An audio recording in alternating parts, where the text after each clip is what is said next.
नई सरकार के विरोध में खड़े हैं और सबसे पहले हम माननीय मुख्यमंत्री जी को धन्यवाद देना चाहते हैं कि लगातार 9 बार उन्होंने शपथ लेकर के इतिहास रचने का काम किया और 9 बार तो लिया ही महोदय, लेकिन एक ही टर्म में 3-3 बार लिया, ऐसा अद्भुत नजारा हम लोगों ने नहीं देखा। देर नहीं, बिहार की जनता सुनना चाहती है, जानना चाहती है कि 9 बार शपथ आप क्यों लिए, एक साल में 3 बार शपथ क्यों लिए। सब बात जानते हैं, फिर भी वहां चले गए। आप कर्पूरी जी का नाम लेते हैं और आप कहां बैठ गए मुख्यमंत्री जी? कि नीतीश कुमार जी आदरणीय हैं, कम से कम एक बार बता तो देते कि हम नहीं रहना चाहते जा रहे। इस बार तो आपने कुछ कहा भी नहीं।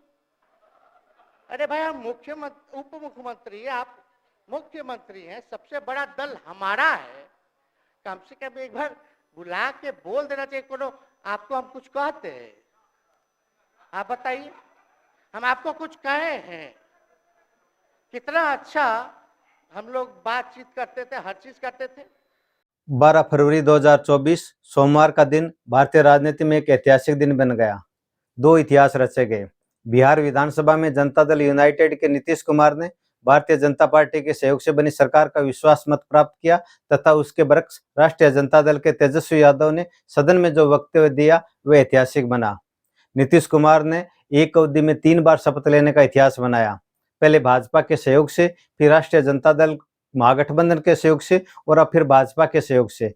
पर इससे आगे यह दिन इसलिए ऐतिहासिक रहा कि सदन में हारे एक नेता ने वह ऐतिहासिक बयान दिया जो इन दिनों सदन में जीते नेता भी नहीं दे पाते। उत्साह के साथ, आत्मविश्वास से, हौसले से बिहार विधानसभा में बोलते हुए तेजस्वी यादव ने यह कहा कि वे उस लालू यादव के बेटे हैं जो कहीं खड़े होते हैं तो मजबूती से खड़े होते हैं, इधर उधर नहीं भागते। आज भी हम मजबूती से खड़े हैं। हम लोग विचारधारा को मानने वाले लोग हैं, हम लोग सिद्धांतवादी लोग हैं। एक जगह खड़े रहते हैं तो मजबूती के साथ खड़े रहते हैं, इधर उधर हम लोग नहीं करते हैं। हमको किसी बात का डर नहीं, फिक्र नहीं। हमारे पिता लालू जी है और उनका खून मेरे अंदर, हम लालू जी का बेटा है। इन सब चीजों से घबराते और डरते नहीं हैं, संघर्ष करते हैं और लड़ते हैं। तो हम लोग लड़ाई जो है लड़ने का काम करेंगे। तेजस्वी के इस भाषण में जनता को छूने का सलीका साफ गोई, बेबाकी तो दिखी, पर लालू यादव का चुटकी लेने वाला गुण भी दिखा। तेजस्वी ने भाजपा के सम्राट चौधरी पर चुटकी ली। तेजस्वी ने कहा कि उप मुख्यमंत्री सम्राट चौधरी ने कभी कसम ली थी कि जिस दिन नीतीश कुमार को हराएंगे उस दिन पगड़ी उतारेंगे।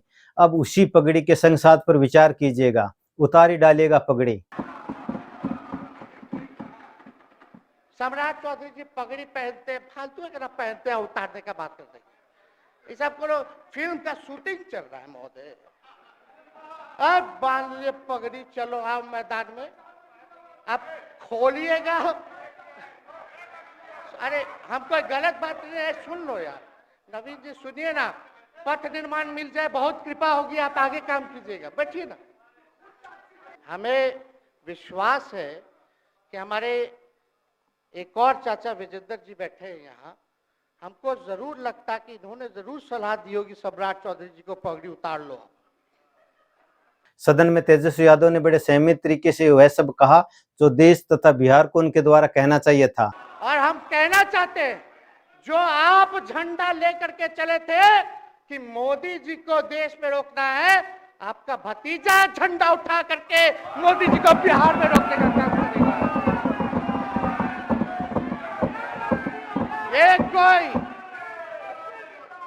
ये कोई पहली बार नहीं है, ये कोई पहली बार नहीं है मुख्यमंत्री जी, जो आप लोगों के साथ हम लड़ रहे हैं अकेले। हमारे साथ कांग्रेस है, माले है। दल बदल, गठबंधन बदल के स्वर्ण काल में बिहार विधानसभा में भी राष्ट्रीय जनता दल के 3 विधायक सत्ता पक्ष लॉबी में थे। भाजपा और जनता दल यूनाइटेड के विधायक भी सदन से गायब थे।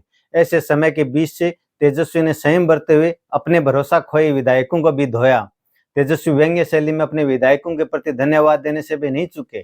शालीन तरीके से जो कहना था वह कह गए। विधायक चेतन आनंद के प्रति चुटकी लेते हुए युवाओं को बड़ा संदेश दिया। उन्होंने कहा कि चेतन के लिए जब कभी मौका नहीं था तब हमने मौका दिया, पिता के गुण के आधार पर नहीं, इनके अपने गुण के आधार पर, और जितवाया, क्योंकि हमें युवा लोग चाहिए थे, थके हुए लोग नहीं। हमारी शुभकामनाएं। तेजस्वी ने चुटकी ली कि जो गए हैं वे चिंतित न हों, जब भी जरूरत हो याद कर लीजिएगा, तेजस्वी खड़ा मिलेगा। कि भाई जो प्रहलाद जी है, हम आपका धन्यवाद करते हैं कि इतना दिन तक आपने पार्टी का झंडा बुलंद करके रखा, और आप स्वस्थ रहिए। माननीय मुख्यमंत्री जी और सरकार से यही आग्रह होगा कि जो आपका बात हुआ है उस पे वो खड़े उतरे। कोई आए ना आए, जब समय आएगा तो तेजस्वी आएगा। ठीक है, समाप्त किया जाए। याद कीजिएगा, मेरा छोटा भाई चेतन जब थका करके कहीं आप लोगों ने कुछ नहीं किया तो हमने टिकट इसको देकर के जिताने का काम किया, और इनके पिता के गुण पे नहीं, इनके गुण पे। नौजवान लोग रोड मैप है, लंबा चलना, नया टीम बनाना है, नौजवानों को हम लोगों ने टिकट दिया। नौजवान आए राजनीति में, राजनीति करे, सकारात्मक राजनीति करे, बिहार को आगे लेकर के जाए। थका हुआ लोग नहीं चाहिए था हमको, लेकिन हमको पता है क्या क्या मजबूरी है। ये कोई नई बात नहीं है, बहुत दिनों से पीड़ित है, और इस पीड़ा में ये कहीं भी रहे, हम इसके साथ हैं। और नीलम जी, जो आप महिला हैं, आपने जो निर्णय लिया, हम स्वागत करते हैं। नीतीश कुमार को भी तेजस्वी कह गए कि आपने यह बदला बदली करने से पहले हमें पूछ तो लिया होता। एक बार पूछते, कोई दिक्कत होती, हमारे मंत्रियों से दिक्कत होती, तो हम सारे मंत्रियों को हटाकर बाहर से समर्थन दे देते, आप पर कोई संकट नहीं आने देते। बिहार जानना चाहता है कि आपने क्यों किया। और बिहार की जनता ये जानना चाहती है कि आखिर ऐसा क्या कारण है कि आप कभी इधर रहते हैं, कभी उधर रहते हैं। ये तो सब लोग जानना चाहता है, सब लोग की इच्छा है। आखिर क्या ऐसा हो गया कि आपको ये निर्णय लेना पड़ा, और आपने ये कहा था मर जाएंगे, मिट जाएंगी, तो आप कहते ही रहते हैं, हमेशा लगातार ही कहते रहते हैं।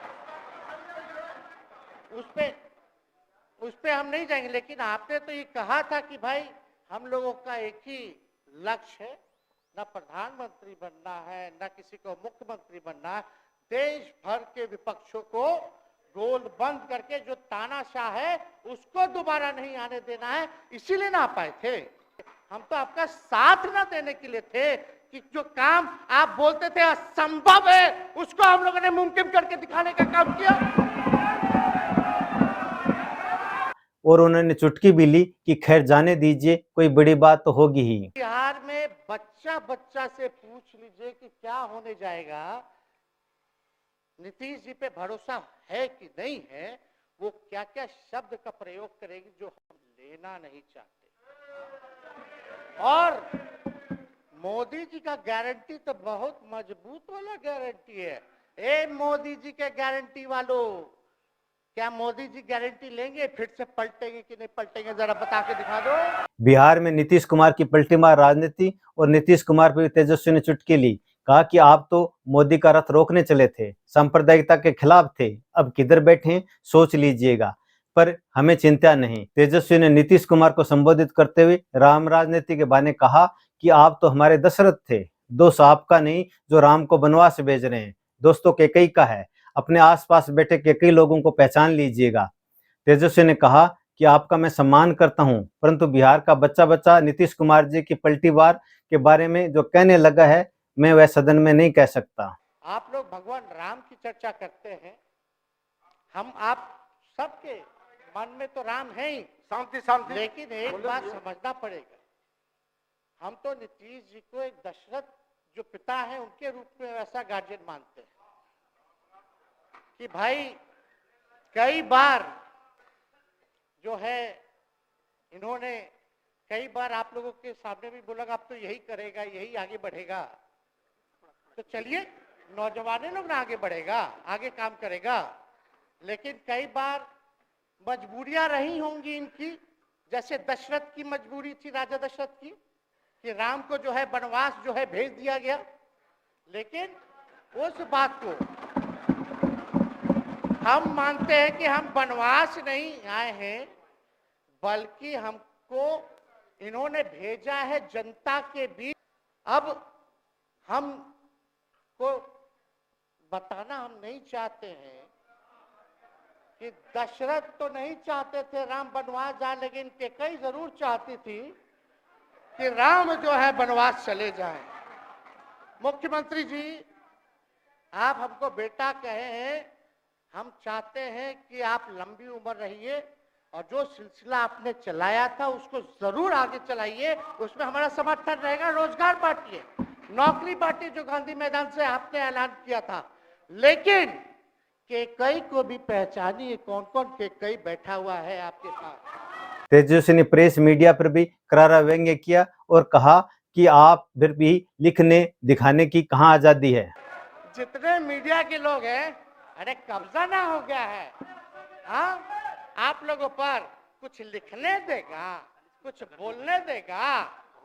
तेजस्वी ने 17 महीने में बिहार में रिकॉर्ड तौर सरकारी नौकरी देने के असंभव को संभव बनाने के अपने प्रयास का जिक्र किया और कहा कि क्यों न यश लिया जाए। कहा कि अब सत्ता आपकी है, ऐसा यश आप भी लें। हम लोग जो कहते हैं वो करते हैं, और हम लोगों ने 17 महीने काम कर करके दिखाने का काम किया है। नौकरियां तो निकल ही नहीं है। आप असंभव बोलते थे, आप मेरे पिताजी को बाप का पैसा ला करके दिलाएगा, लेकिन ये 17 महीने में कहां से एक विभाग में एक दिन में 70 दिनों के अंदर 2 लाख से भी ज्यादा सरकारी नौकरी कैसे मिला। इच्छा शक्ति होनी चाहिए, विल पावर होना चाहिए। तो मुख्यमंत्री जी, जो थके हुए मुख्यमंत्री थे, उनको हमने दोहराने का काम किया। तेजस्वी ने सत्ता पक्ष से कहा कि स्वास्थ्य विभाग में सरकारी नौकरी की जो फाइलें अटकी हैं वह आगे बढ़ाइएगा। कहा कि आशा सहयोगिनियों के मानदेय पर विचार कीजिएगा, पुरानी पेंशन स्कीम लागू कीजिएगा, जाति आधारित जनगणना और आरक्षण की जो बात हमने मिलकर की, महागठबंधन ने साझा की, आगे बढ़ाइएगा, उस पर काम कीजिएगा, आपको हमारा साथ मिलेगा, बिहार को आगे ले जाने की बात कीजिएगा। तेजस्वी के भाषण को मैंने 2 बार सुना, विभिन्न प्लेटफॉर्म पर सार सुना। सत्ताएं आती जाती रहती हैं, पर जा रही सत्ता में जो नेता, खासकर वह भी युवा हो, ऐसे बोलता है तो मन खुश होता है।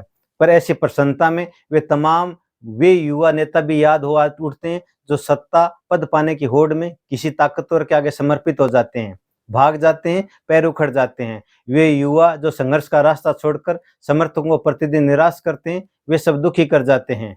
हम सब जानते हैं कि यह वह दौर है जब सिर्फ और सिर्फ पद प्राप्ति के लिए कोई अपने ही दल के विधायकों को लेकर कहीं भाग जाता है, तो कोई अपने दल को ही लेकर किसी नए गठबंधन में दिल जितवा बैठता है। ऐसे निराशा और भगदड़ के माहौल में तेजस्वी ने अपना वह दम विधानसभा में दिखाया जो एक युवा को दिखाना चाहिए था।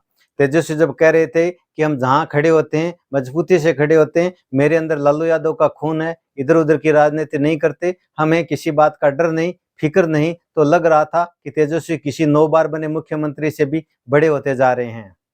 एक युवा का यह स्वर भारतीय राजनीति के इतिहास के उस उल्लेखनीय पृष्ठ को भी याद करवाता है जो कभी जेपी आंदोलन के गर्भ से युवा नेता पैदा करता है।